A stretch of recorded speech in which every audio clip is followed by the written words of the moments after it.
This is my breakdown of the anarchist political discourse community. So, who participates in this? Anarchism is primarily theoretical. So, it's not like Republicans and Democrats. There aren't people lobbying for anarchist ideas to be implemented into legislature. It's mostly just people who have an interest in theory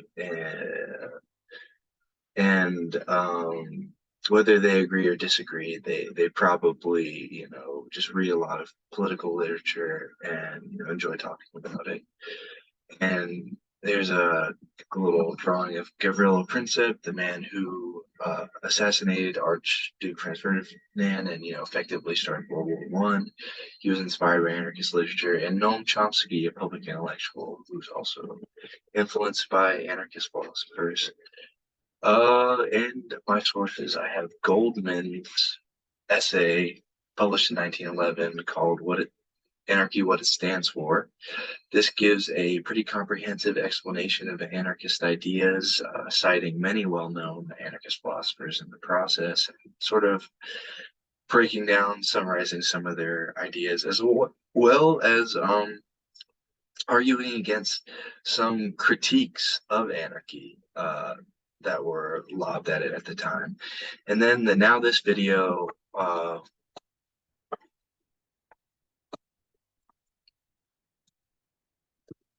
now this video just sort of breaks down what it is about, what anarchy is about for those who aren't informed on the topic.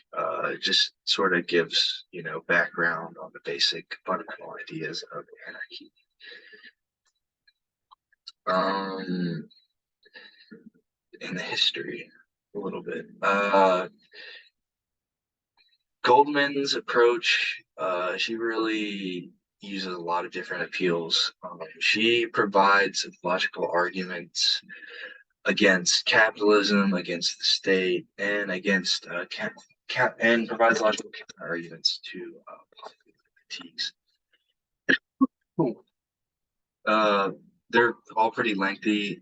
To give one example, the capitalism critique is it basically just argues that since capitalism, originally intended to shorten the workday and, theoretically should and could shorten the workday, that uh, uh, one of the biggest proofs of its failure is the fact that the workday is increased under it.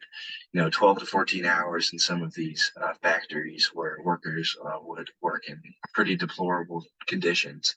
This is one of her primary arguments is that, it doesn't make sense. Capitalism is a good economic system. It doesn't make sense that this should be happening under it.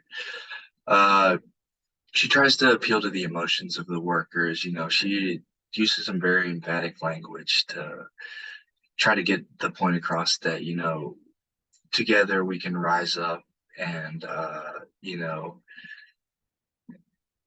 we're stronger together and, it is feasible that anarchist ideas could, prevail if, only we believe in it uh, strongly enough. She also talks about human nature. This is sort of a counter argument, but she uses a bit of an emotional appeal in this because she talks about how she likens human nature being altered under capitalism and state to an animal being imprisoned in a cage, which I thought was a pretty powerful emotional appeal. She cites some well-known anarchist philosophers, does a good job summarizing them, and uses academic language very well, just sort of showing that she's qualified to speak on the issue. And then we have Pathos from the Now This video. They cite many anarchists and philosophers, and they just sort of lay out the facts. They do a good job of it. Everything's verifiable, and the tasteful use of academic language, really helps to achieve this appeal very well. The only overlaps really is that they both appeal to pathos and by citing anarchist philosophers and using academic language. Well, they both seem very qualified to talk on these subjects. It's very believable that they should be informing you. Um, and the primary difference just boils down to intent. Goldman's essay was written in time. The dream of anarchist revolution felt very real. She was trying to uh, inspire people and convert people to believe in anarchist ideology. Whereas the now this video is more just it's just giving the history of a political ideology. It's not really trying to inspire anyone to do anything other than it's just trying to inform rather than inspire and convert like gold. And here's my thesis. Emma Goldman's piece appeals to logos, ethos, and pathos, while the now this video only appeals to pathos. This is because Goldman's piece was written during a historical movement. She was trying to inspire people to believe her point of view and use multiple rhetorical appeals to do so. Whereas the now this video is simply meant to inform the audience on a political ideology. They make no appeals to the reader because they aren't trying to sell you on anything other than the fact that they are credible enough to tell you this information.